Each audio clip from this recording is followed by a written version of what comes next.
Hello everyone, Andy here, and here's what you can look forward to in today's episode. In today's episode, in the final of 32 team season previews, I was joined by Tampa Bay Buccaneers fan Adam Murfet as we preview the Tampa Bay Buccaneers' upcoming season. Murph discusses whether there should be any pressure on head coach Todd Bowles. I think it's ludicrous. Murph also discusses running back Bucky Irving going into his second year as an NFL player.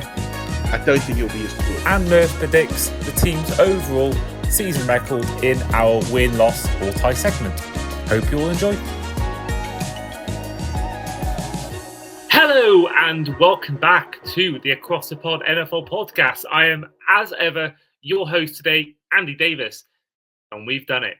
We have done it. We have made it now to team 32 out of 32 in the NFL for season previews. And the team of focus today is the Tampa Bay Buccaneers. Now, with me, I've got a returning guest. Here's our resident Buccaneers fan. Back on the show is 5-yard rushes, Adam Murfet. Adam, Murph, how are you? Hey, mate. It's good to be back. Apologies, we've had to move this a couple of times. It's been a hectic few weeks, but it's good to be on and do this. And hey, we've saved the best till last. So, what more could you want than to end with the thoroughly entertaining Tampa Bay Buccaneers? Well, I couldn't agree more. We have saved the best till last. And what you said then is exactly why we never revealed to the guests who they were asking questions to, because of situations like that where things beyond our control happen. It's good to have you on. I was worried at one point we were going to have you on. I was worried at one point we weren't going to meet up and connect, but we've made it here and here to talk all things about the team that I should have been a fan of if my brother wasn't geographically wrong when he thought Miami was closer to Orlando than Tampa Bay. And you paid for that mistake ever since. How many Super Bowls you missed out on? 1 or 2? Well, at that point, it had been years after they won the Super Bowl. That was just 2009. So I would say that I could have had multiple playoff wins in the Super Bowl. Well, if I had 3 playoff appearances, 3 playoff losses, and also to add to that, 0-7 at games in person. So and also they play in red like Liverpool. They play in red like Wales, like Liverpool. The stars should have aligned to Tampa Bay, but at the same time, I kind of glad I wouldn't change it for the world. I'm glad he made that mistake because I wouldn't choose anyone else. So fair enough. Well, let's head into the Tampa Bay Buccaneers incomings and outgoings of the off-season. Now, this includes free agency and re-signings. You brought in, re-signed the likes of Chris Godwin. You brought in back Devontae David. You brought in Hassan Reddick, as well as Greg Gaines, Riley Dixon, fullback Kyle Trask, Anthony Walker, Shirley Shepard. And you lost the likes of Jordan Whitehead, Chase Edmonds, Joe Tryon Shanika, JJ Russell, Mike Edwards, KJ Britt, and Justin School. And in total, you took 6 players in the draft, and these included wide receiver Emeka Egbuka, 19th overall, Benjamin Morrison, the cornerback, 53rd overall, another cornerback in Jacob Parrish, 84th overall, linebacker David Walker, 121st overall, defensive tackle Elijah Roberts, 157th overall, and wide receiver Tez Johnson, 235th overall. Murph, for you, your take on the offseason as a whole. It was interesting. It's the draft and free agency probably didn't go the way I expected it to. That's not to say it's a bad thing, but I was a little surprised we didn't reinforce more in the middle. I thought for sure we would have seen, and at the defensive back position, I would have thought we would have seen a little bit more come in there, a bit of experience. Now Anthony Walker comes in at linebacker, a couple of years ago with the Colts. He had a phenomenal season, went to the Browns, didn't have as good a season and time there, but wasn't terrible. So there's an interesting one there. It's a bit of a player trade with Miami, wasn't it? Because it was one went out, went to Miami. We almost changed linebackers there. It was literally on the same day, within about an hour and a half of each other. Each team had signed the other's linebacker that had been released. So it was almost a trade, but not officially. So that was interesting to see him come in. I'm a fan of his. There's been some injury concerns. It'd be interesting to see how he gets on in the Todd Bowles scheme he fits in. Hassan Reddick is definitely a very interesting pickup. There's a player in there, and there is someone who is a very highly talented player, but he sat out all of last year with that situation with the Jets. Now, on the one hand, it's the Jets. Can you blame him? On the other, there is a professional element there of maybe he should have, he should have played, but I know he wanted a big contract. And, then he didn't turn up for voluntary workouts, and there was a bit of a question mark there that he didn't report. But he's back and he's training, so it'd be interesting to see if he definitely makes the difference to this team. It's definitely a little light on the front end without him. So a little light at the back end. This team last year really struggled with its play in the secondary, and you've got to hope that the draft picks come in and pick up the slack, because it's fair to say they haven't added a lot more in there. And then you have the draft, and you think first round. I think most of us expected linebacker, maybe an edge if they only saw Hassan Reddick as a 1-year option as a stopgap. And then we take wide receiver, which you could argue was the one position on the roster we didn't need. But it seemed to me that this kid is special in Emeka Egbuka, and he looks unbelievable. And I guess it's that opportunity of he's the best player in the draft at that point, and he's a guy you absolutely love and the organization loved. Sometimes the positional need shouldn't really come into it, and you pick the player on talent, and they think they've got a real superstar. And everything I've seen in off-season workouts is off-season workouts, right? So we take this with a little pinch of salt. This kid looks the real deal. He looks every bit as good as a first-round pick as you could imagine. So it's really interesting that the Bucs went there, because it's not a position of necessity.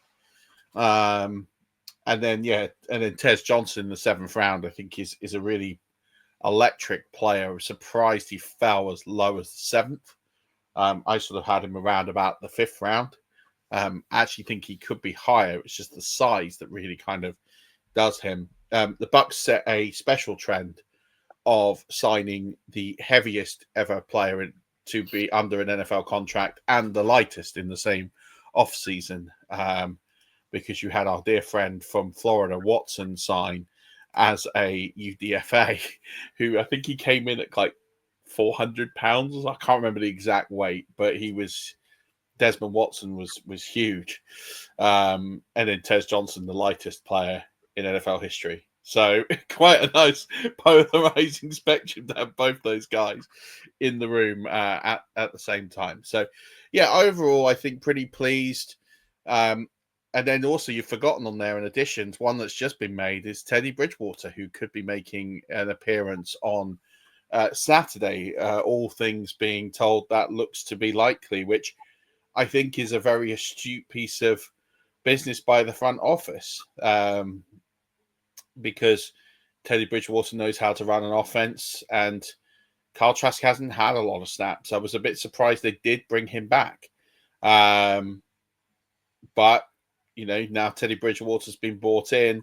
You'd expect him to come in and probably be the backup if he shows something here, and have every opportunity to not compete for the job, but at least if something was to happen to Baker, that could happen. And with Wirfs getting a bit of an injury, and likely to miss the first month of the season, you talk about an all-pro left tackle, probably the best left tackle in football.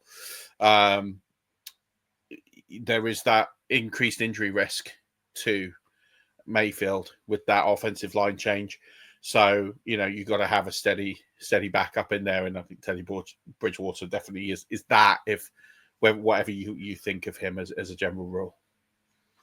Yeah, you mentioned Desmond Watson and Tez Johnson. I want to just compare the two for size, and I think there has to be a picture somewhere along the way where they have both of them together. But Tez Johnson is 154 pounds. Now, of course, for a lot of UK listeners to the show will not know what pound is. I certainly never really know what pound equates to. But looking at, according to Google, he is 11 stone, which is my weight. I'm 11 stone, so it's give me some hope that I could be an NFL player with my size. I always thought I was destined to be a kicker with my size, but it proved that actually a guy can be in the NFL my size. But Desmond Watson, 464 pounds. He is 33 stone. That he is literally 3 times my weight. What I would say is a couple of things to that. That weight was taken at his pro day, I believe. I watched him a fair bit at Florida. I'm a Gator fan. Same. He doesn't play at that size. He definitely is a lot quicker than I think people give him credit for. He's also lost a lot of weight. So I understand at the last weigh-in, he was down to like 420, 410. I'm going to look this up. He was asked to lose some weight, but I think he has lost like 40 pounds or something like that. What are your views on? There's videos surfaced around the internet of him not allowed to practice, had to walk around the facilities. What are your views on that? Because on one hand, if that's your way of getting into his brain, that's your way of getting a message to him, then fair enough. But on the flip side, with these days, the introduction of camera phones and social media, sort of the public humiliation he's going to have by having to walk around, not being able to practice. So it can go one or two ways. But what's your views on that being about that whole situation? I always take stories like this with a pinch of salt. You look at the outlets that print that kind of stuff. Daily Mail are what I would say are loose with the truth. I think is fair to say. Listen, it's we've learned with the media, unfortunately, that a lot of people will do anything for clicks. Now, I'm not saying this isn't true, by the way, and I'm not here to refute it. I don't know. I'm not in the room. I'm not at training camp. I don't know this to be true. I will probably go and ask someone who does know. I have some contacts who could probably verify this for me. But if it is true, then I think, yeah, the Buccaneers are playing a dangerous game. But then I also think this. If this was the case, right, and there's logic here, we are a couple of weeks from cuts, you would just cut him. Like, if you didn't think there was a player there, you would cut him. But this says to me that he is very close to being in roster contention. And so at this point, then I think this is being done with the player in mind. So the player is aware of whatever this angle is taken, because he could turn around and say, this is what I was like when you picked me. This is what I am. Take me, don't take me, whatever. Obviously, it's a hard thing to say. He's in the NFL. There's X amount of guaranteed contracts. He's playing for his future and his money. But I also think that, if the organization were really just taking this stance of, we don't think you're good enough, you need to lose the weight before you get considered, they would just cut him. And they haven't, which says to me that there's probably a little bit more to this story than what is being reported.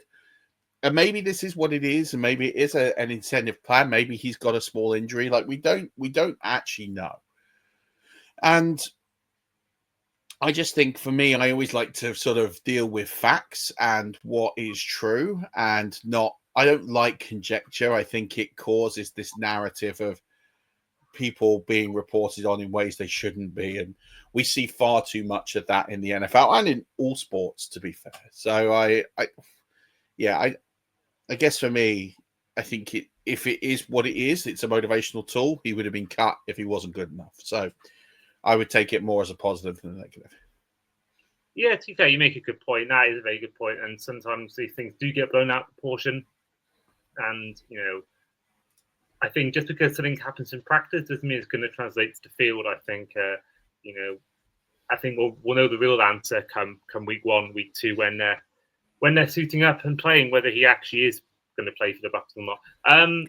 Now, talking of media talk, you mentioned media chatter there. one thing that's been increased in recent months, recent weeks is Todd Bowles, your head coach. Now, he is someone that has, I think, repaired his reputation from his time with the Jets. I mean, he's had 3 seasons as the Buccaneers head coach. All 3 of these have been winning seasons, playoff seasons, and 2 of these. We have the 8-9 season in 2022, 9-8 in 2023, and 10-7 in 2024. All 3 years made the playoffs, made the divisional round back in 2023 season, and could have on any other day, won that game against the Lions and made the NFC Championship game. Mm-hmm. It's led to talk about Todd Bowles, not so much that he's a bad coach, but I think that the chatter going around is he the guy who's going to get you from playoff team to Super Bowl team? Of course, he was there when he won the Super Bowl, but that was with Bruce Arians and, of course, Tom Brady. So what's your take on this increasing media narrative and increasing viewpoint that Todd Bowles might be on the hot seat in 2025? I mean, I think it's ludicrous is the word. The Buccaneers are not an organization that have been blessed with divisional titles in their history. He's won the division every year he's been head coach. Now, you mentioned 8 and 9. There's progression every year. He's won a game extra every year. So the team has gotten better. The team has improved. You got to remember as well that he inherited the team on the hangover of a Super Bowl that was cap strapped. You know, they went all in after winning the Super Bowl. They pushed a load of money out into future years. You look at that team that went 8 and 9 and won the division, was a NFL record leading 7 UDFAs in the 53. Because they didn't have money for free agents. All that money was under contract with other players. Dead money was higher than it ever has been in organizational history. I think that the chat on Todd Bowles. Now, listen, there's 2 arguments here. Is he on the hot seat? Is ludicrous to me. I think he could win 6 games and keep his job. I think that the Glazer organization understand that this man has won 3 divisional titles in a row. That he has rebuilt this team. It's not like he took the Super Bowl team and he's still coaching it. Most of those players had gone by the time he took over. He's also had the challenge of having a different offensive coordinator every single year. First year he fired it. Second year he went to be an NFL head coach, and last year, and this year he's with Liam Cohen has gone on to be an NFL head coach. So for the third year in a row, he's effectively starting with a new offensive coordinator through most of the time, no fault of his own. That they've done such a good job that they're being poached by other organizations for head coaching jobs. So I think with all of that in mind, and he's now got a young offensive coordinator in Josh Grizzard, who I believe is 34, 35. We share a birthday, me and Josh, birthday twins in June. And so I'm older than him, which obviously is scary. But I think for me, it's ludicrous to think he's on a hot seat. Now, is he good enough to win is a completely different and a completely fair question. Is he good enough to win a Super Bowl?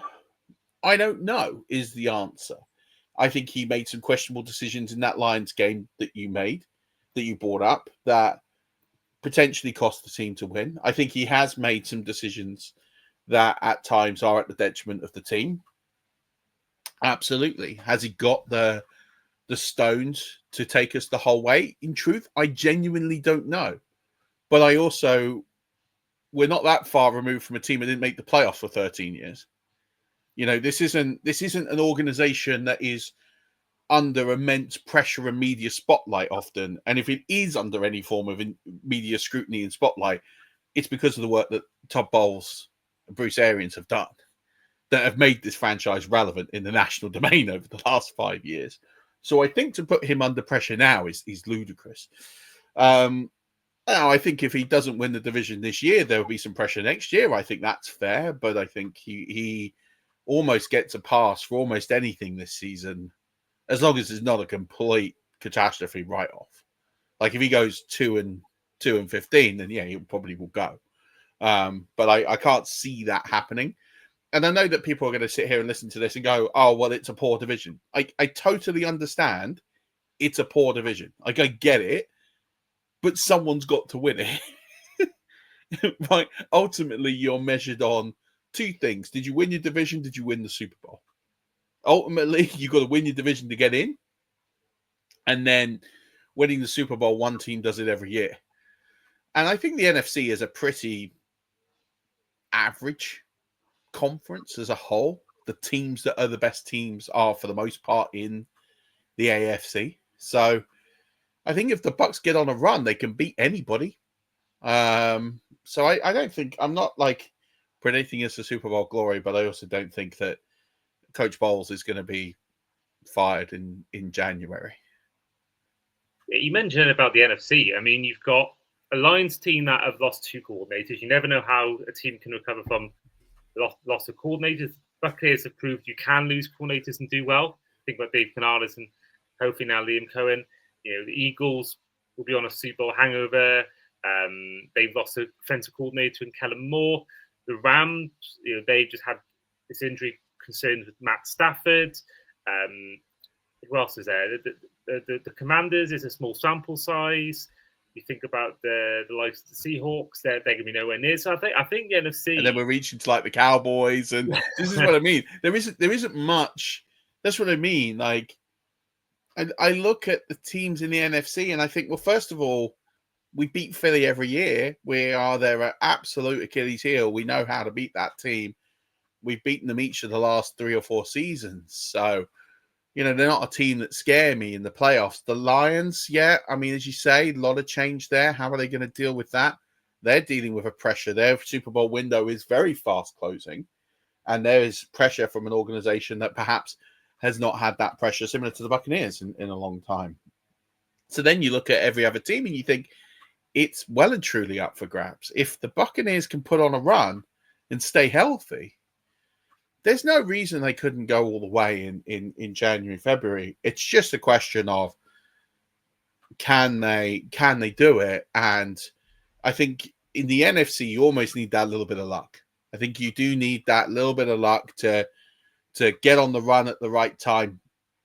You look at the teams that have come through from the NFC, they go on that late season run, they go on that late season charge, and it all clicks at the right time. And I think for this team, that would need to happen for it to do something. So, yeah, I look at it and think, I think we'll win the division this year. And I think that we'll see what happens. I think if I've always been on this every year we've done this recording for the last 3 years. I've been relatively accurate, although 2 years ago I was probably a bit more pessimistic than I certainly was last year. And I don't think my predictions last year were too far out of whack. And, you know, we missed a lot of time with a lot of players last year. So I'm confident that we'll win the division. We'll see what happens. But I think it is a weak NFC. And I think, you know, whoever is going to win the NFC won't be favourites in the Super Bowl come February. No, I think if the Lions get it, if the Lions don't miss a beat in terms of a loss of coordinator, I do think they're the one team that would be the favourites against an AFC team. And I think the Eagles as well, for how if they were there again, I think as the reigning champions, I think the Eagles would have to be considered one of the favourites to win the game because they absolutely demolished the Chiefs last year. So I think the Eagles and the Lions are the two teams that I think would go down as the favourites, unless of course there's a big Cinderella story in the AFC, like the Las Vegas Raiders make it or the Cleveland Browns make it. I think that's the only way you'd really get the NFC being a favourite. But I think other than that, I think you look at, it probably is going to be more likely the underdog story. But then again, who knows? Speaking of which, let's head to our win, loss, or tie segment. Now, the Buccaneers did go 10-7 in 2024. You, of course, you mentioned it just then. You were on the podcast last year. Any chance you remember what your prediction was for your team 12 months ago? I think I had either 11 or 12 wins. 11 wins. You had 11 wins last year. Only one off. We've had a lot more out there predictions in the past. And you mentioned about the Buccaneers getting good momentum down the stretch. I mean, looking at your games from after week 12 finishing, that is so favourable. That's a perfect chance to get a run going of momentum. I mean, looking at the first 12 games, there's some toughies in there, some big teams, a lot of playoff teams from last year. But you think about if you can go into that Week 13 game, which is, spoiler alert, against the Cardinals at home, you go into that game and you're, what's that, after Week 12, you'll be... With a bye week, you're looking at 11 8, games. So yeah, 6-5, 5-6, you're in the mix. Yeah, absolutely. And I think that's such a favorable end to the season. But speaking of which, in Week 1, you are on the road to the Atlanta Falcons. Murph, win, lose, or tie? Yeah, it's definitely a dub against the Dirty Birds. I fancy us Week 1. I think there's a lot of flux going in there. I know Raheem Morris, ex-Bucks coach, will want to get the dub, but yeah, I feel pretty confident we will deliver a dub there at Mercedes-Benz Stadium for sure. Well, Week 2, you're staying on the road as you travel to the Houston Texans. Do you know what? This is for me one of the hardest games on the schedule to call, because the last time these two teams played, I think they put up close to 90 points. It was a ridiculous game with about 6 lead changes in the fourth quarter. And I remember Stroud in his rookie year threw an absolute dime to win it. I give the edge to the Bucks on the fact that the defensive line will cause their offensive line some problems. And I think they're still gelling with a few injuries and no Mixon, for example. I think we'll scrape a dub there for sure. But I think it'll be close. I wouldn't be shocked if we lost it. Well, Week 3 is your home opener as you take on the New York Jets. Yeah, fancy this in this one. I think we'll contain Fields and co quite well. I think it'll be tough on our offense. I think it'll be a low-scoring game, but I'd fancy us to squeak this one through and start the season 3-0 in my books. Well, if you want to win the Super Bowl, you've got to beat the best. And Week 4, you take on the Super Bowl champions, the current reigning holders of the Barley Trophy, as you host the Philadelphia Eagles. Yeah, and this is a team that we beat every year, so I have to call it a W. We have them. We really are their kryptonite. We do get W's against them on paper. I think people will call us underdogs. That's fine, but I fully expect us to put them away. We've got a very good handle on what this team is and how they play, and we just match up perfectly against them. If there was any team that I'd say the Buccaneers really match up against, offensive and defensively, like the team I want to play every week, it is the Eagles. And that's no disrespect from a talent, from a coaching perspective, just that their style of play really suits how we play against them. And it's why we tend to come up on top very often. So, yeah, I expect us to start 4-0. Well, Week 5, you are back on the road, but this time against the Seattle Seahawks. So this is where I'm going to call a surprise loss, right? I think at this point, there'll be a bit of media attention. We'll be on a bit of a high. I think things will start really well, and then I think we'll almost be feeling ourselves a little bit too much. And I think, the one thing about the Buccaneers is they're not ones to really strike home when the momentum is going their way. They find a way to really buck it up. And this is one of those games I would fully expect them to do that. So I'm going to chalk an L here for no reason. I just think it'll be the Buccaneers beating Buccaneers. Well, Week 6, you're back at home, and this time against the San Francisco 49ers. Yeah, I think this is also a game that I think will be a bit of a skid. I think which 49ers team turns up, I happen to think that I reckon a really good one will turn up against us. And I think we go on a bit of a slide here. So I'm going to put us down for an L here.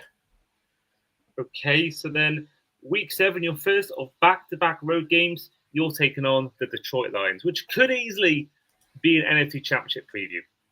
Yeah, and again, I just think we'll be a bit rocky here. We'll be sort of lacking a bit of confidence. I think it'll be a tight game, and I would probably chalk us up for another loss and go from 4-0 to 4-3, and people will be really questioning Todd Bowles, and that pressure will be ratcheting up a little bit about this point in the season. Well, Week 9, you're on the road to the New Orleans Saints. Perfect get-right game for me. Arguably one of the worst teams in the NFL this season from a personnel perspective. I'd fancy us to get right here. Not a happy hunting ground, New Orleans, for us. Not a ground we've statistically done much at other than winning in the playoffs on the way to the Super Bowl.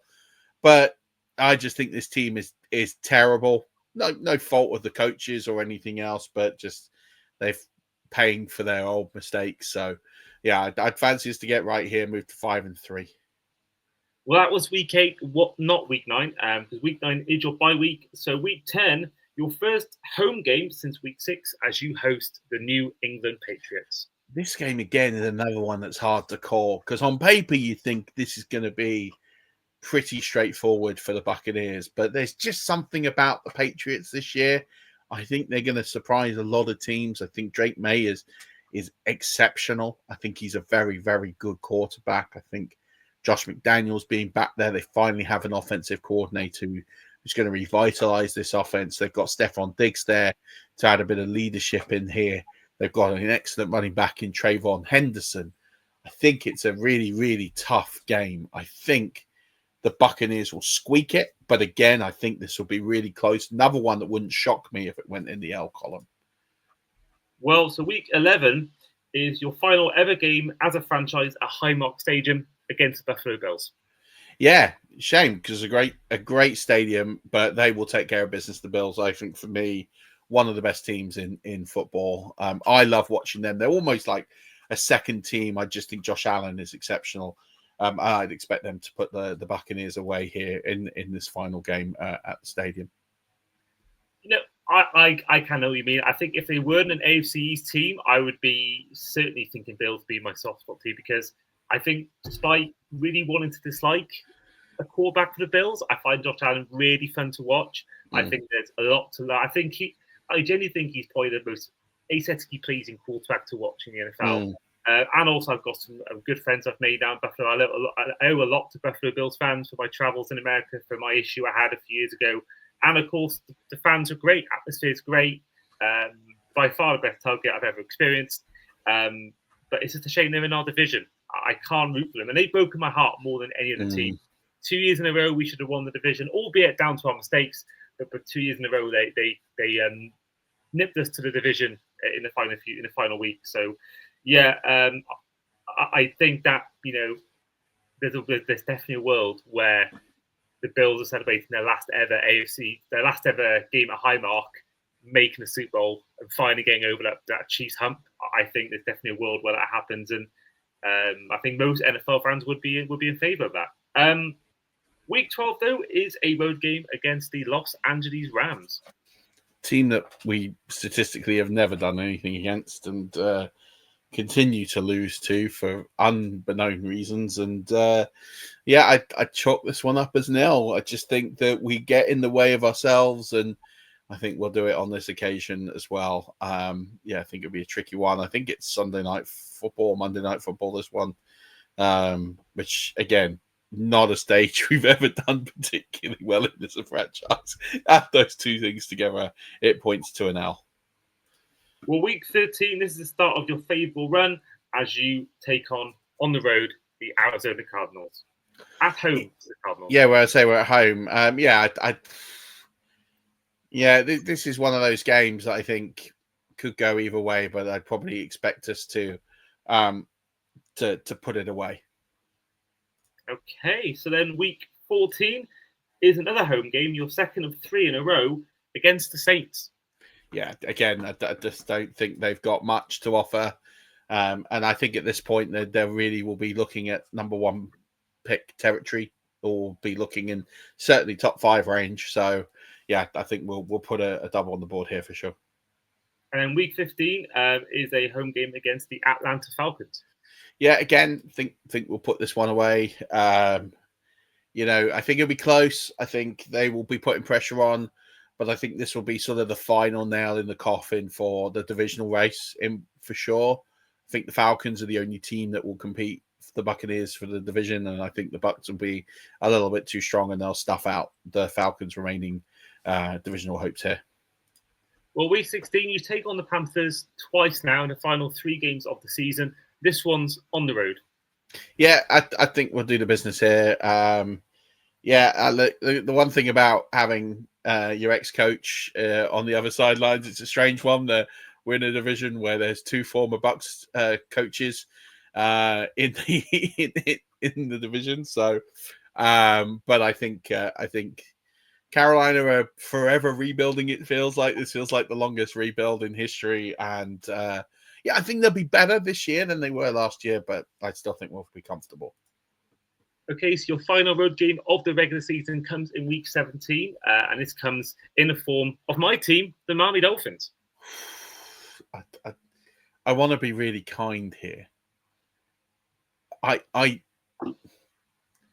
think at this point, Mike McDaniel will be gone. Really? At that point, do you not reckon? Yeah, I think McDaniel will be gone. So Joe Pisapia on my podcast a few weeks ago of Fantasy Pros. He predicts that, and this is stronger than my take, that McDaniels will be gone 6 weeks into the season.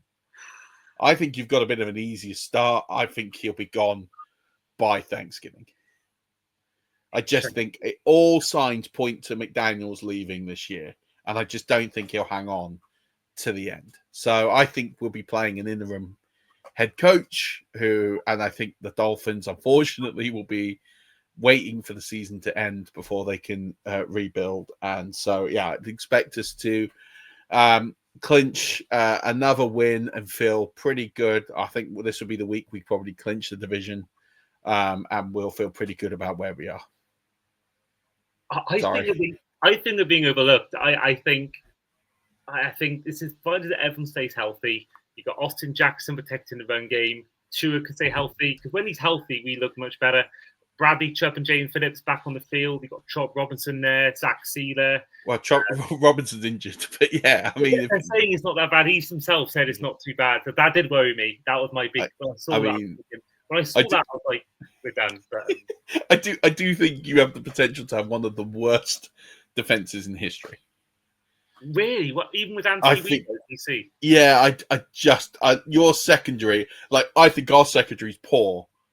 I don't think I would take anyone from the Dolphins secondary in the Bucs secondary, and I don't think our secondary is that good, other than Winfield. I think Winfield's the only one that I think is.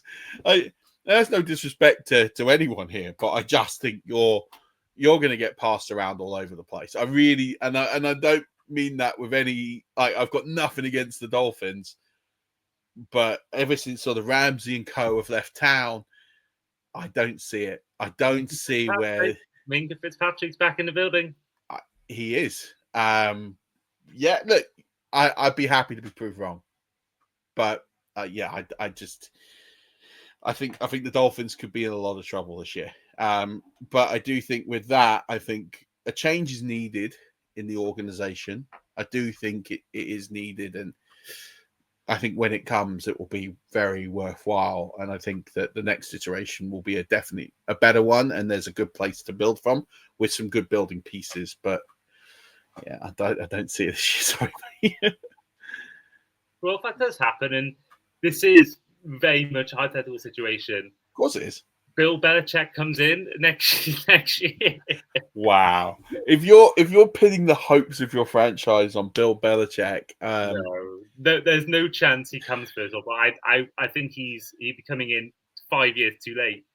I mean, knowing there's been Mike Vrabel free the last couple of years, there's been Jim Harbaugh free. We could have got Jim Harbaugh in the first place. Which I like McDaniel, but I think that would have been a way better hire. I'm trying to think who's out there coach-wise. My brain's just not thinking of one top of my head. But I know who I think you're going to hire next. Go on, tell me. I really want to hear this. Now, there's the one I would choose and the one that I wouldn't, but the one I think you're going to pick. Not Dion, is it? No. So I genuinely think the best thing that the Dolphins can do is go and get Todd Monken. Okay. Who's the offensive coordinator at the Baltimore Ravens. He was former Tampa Bay Buccaneers offensive coordinator, the offensive coordinator at Georgia when they won 2 national titles. I mean, this guy is you saw what they did on offense last season in Baltimore. This guy will revitalize this organization. He knows how to win. He's an excellent communicator. He will really build a good culture there. If I had my pick of current non-NFL coaches to go and get, he's the guy I would go and get. But I don't think you will. I think you're going to hire Cliff Kingsbury. Oh, because I think he's going to have a Cinderella year again with Washington. It's going to be Jane Daniels was incredible. He's going to be an MVP candidate, and Stephen Ross is going to pay him far too much money, and it's going to hire him to be the next head coach. Now, we could sit here a year from now. I could have got this totally wrong. McDaniels leads you to a Super Bowl, or you've hired Todd Monken. I'll be like, hey, great.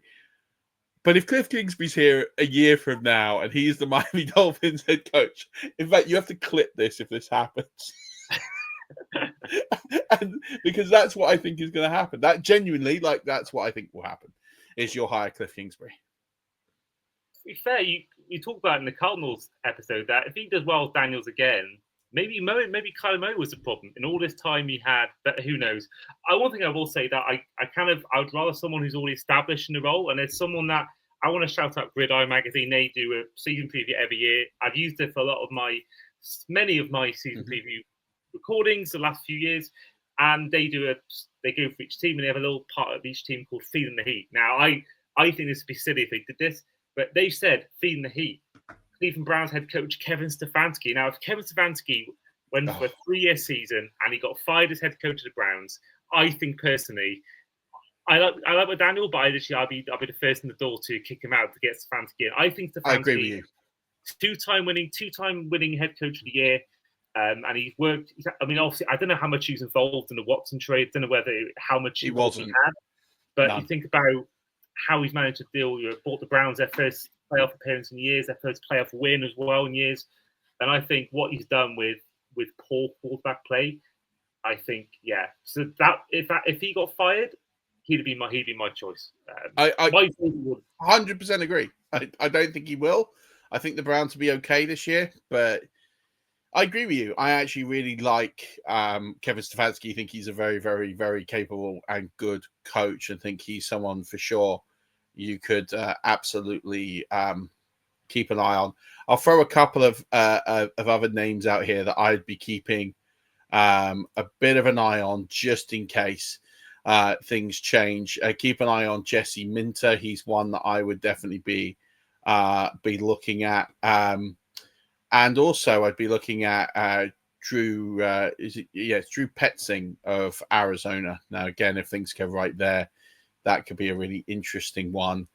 And then also as well, you've got Robert Saleh. He's knocking around. He's one that, proof in other coaches that your time at the Jets isn't held against you when looking at other jobs. So.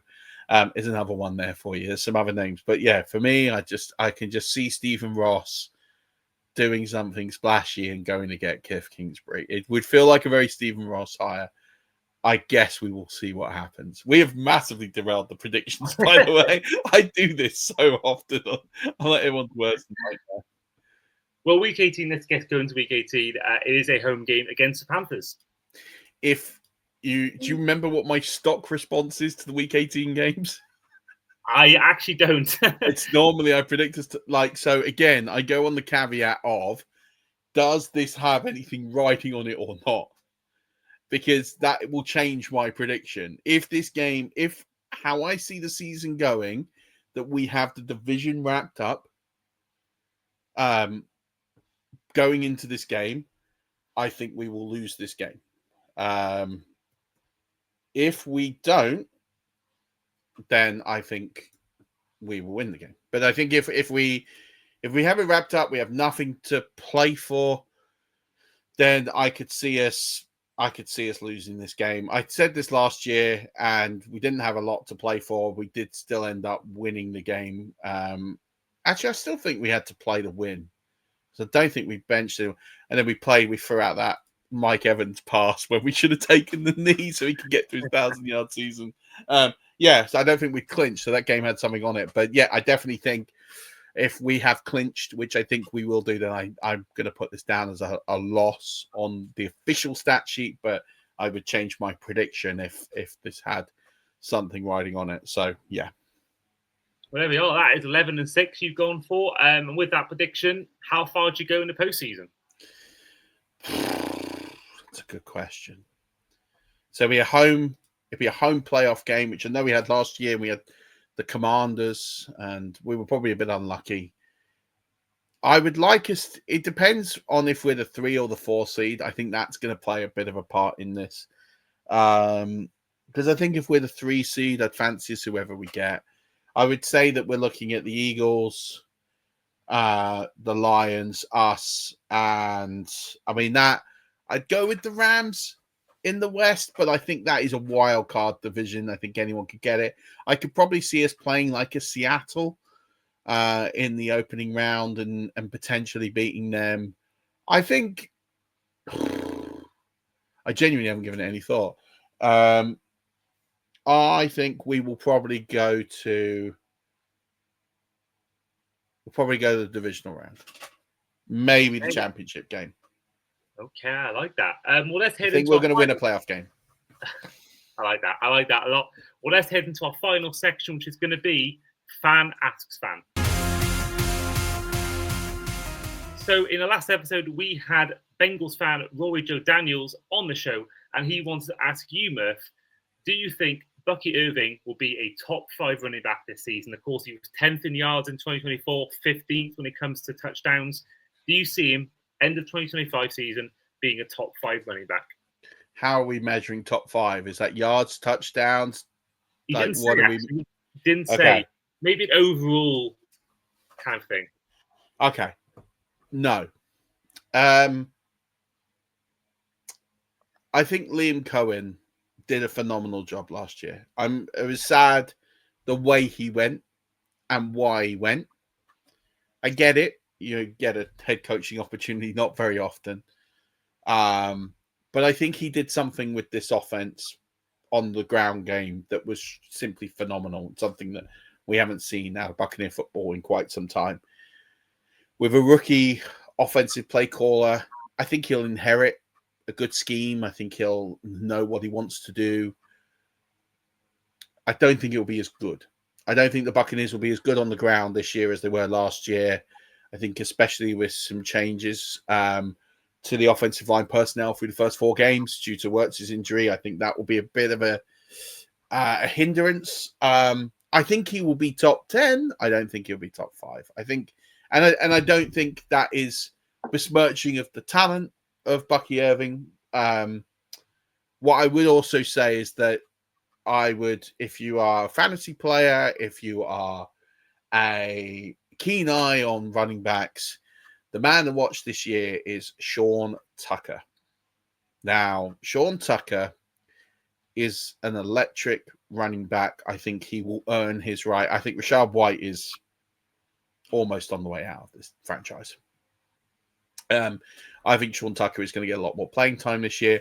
I think Sean Tucker is going to be really explosive. I think he's going to be really exciting to watch. And I think he'll take away a little bit from Bucky Irving. Not too much, but a little bit. I would say keep an eye on Sean Tucker. I'm not saying he's going to be better than Bucky Irving, but he will certainly be a fun one to watch. And the fantasy plays, you can get him in the last round of your fantasy drafts. And you can thank me later by buying me a still mineral water when you see me out and about. And hopefully I'll see you in London. Now, this is normally the part of the show where we'll get you to ask our next fan a question. But of course, you are the last team. So this time you're going to ask me a question. So fire away, what is your question to myself? Okay. I'm going to... Oh, this is a good one. About the Miami Dolphins. It could be about the NFL in general. It could be about anyone. Yeah. Because we've tended to go for just an NFL theme because of the fact that you can't tell, who's going to be on next. Okay. Here's what I'm going to ask you. I tell you what, I'm going to keep this media NFL UK based, because I'm genuinely interested. You're a little bit more plugged in than most folks.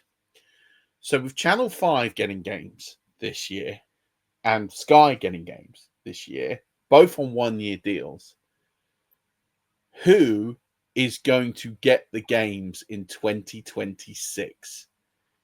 Which network is going to show more games in 2026? Is it going to be Channel 5? Is it going to be Sky? Or is it going to be someone completely different?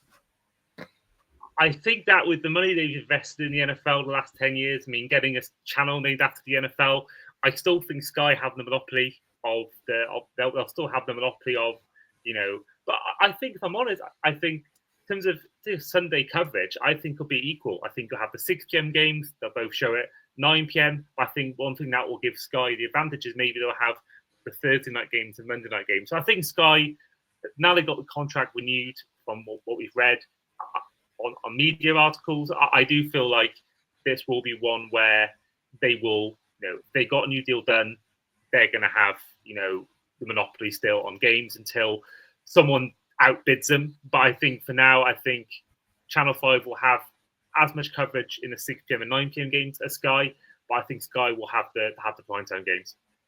Now I'm going to be cheeky. I'm going to steal an extra question. Go on, hit me. Because I think this is good for everyone, right? What do you think the network providers need to offer fans now versus what they have been offering in terms of levering up to get more people to watch and subscribe? Because it has gone on an incredible journey, but we're now at this next phase of taking it to the stratosphere. What do you think the network coverages need to do to get that next phase and to really up the level of involvement in the viewing figures? Well, I don't know whether you've seen the talk about there being a game show element on the Channel 5 coverage. I think that's a good way, because that would, first of all, they're doing it in between advert breaks. So that's a way where if you're going to attract new fans, you've got a great way to then, because one of the biggest things that I hear from non-NFL fans all the time is, it's too many adverts, it's too stop-start. If you can have a game show in between advert breaks, they'll have advert breaks at some point. It's Channel 5, but they show adverts on all their shows. But I think if you got a chance where you can reduce the amount of stop-startiness and adverts for new viewers and have game shows, have interactive elements, I think that's going to be a great way to get fans on what is a free-to-view channel as well. I think that's going to really boost it up. And I think obviously things like London games increase that.